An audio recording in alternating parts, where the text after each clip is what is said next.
Healthy young man dies within hours. Doctors had never seen anything like it. The lungs were drowning from the inside. It doesn't spread through crowds. It doesn't need airports. It hides in silence, waiting in attics, forests, and forgotten corners of the world. And when humans breathe it in, it can turn their own lungs into a death trap. This is the story of HANTAVIRUS. For centuries, humans believed rats were nothing more than pests.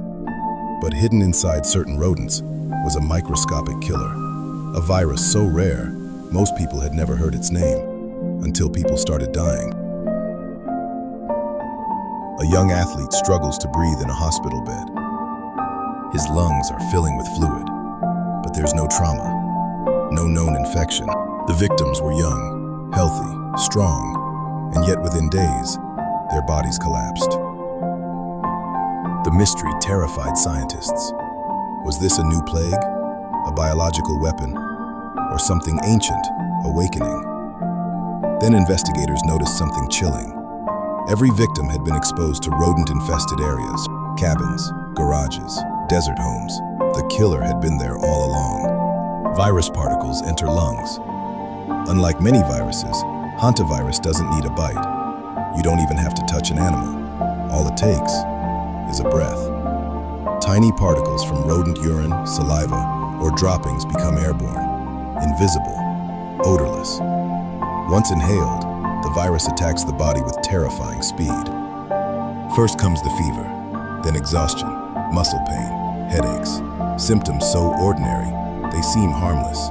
But inside the lungs, blood vessels begin leaking fluid. The victim slowly suffocates while fully awake.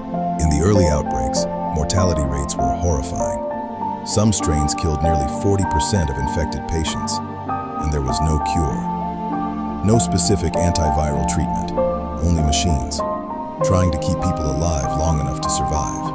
Communities became afraid of their own homes. People stopped entering sheds. Campers abandoned cabins. Simple cleaning jobs suddenly carried deadly risk, because the greatest danger was disturbing what had been left untouched. Rodents are among the most successful creatures on Earth. They survive deserts, cities, frozen forests, and wherever they go, the virus can follow.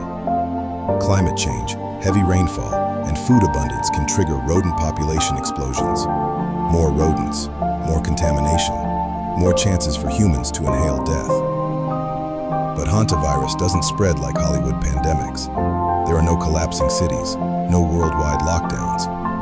Its horror is quieter, more intimate. One family cleaning a garage, one traveler opening an old cabin, one breath, changing everything forever. Doctors learned the only way to beat hantavirus was speed. Recognize the symptoms early, get oxygen support immediately, and most importantly, avoid exposure before infection ever begins. Never sweep rodent droppings dry. Ventilate closed spaces. Use disinfectant. Wear protection. Because prevention is the closest thing humanity has to a weapon against hantavirus.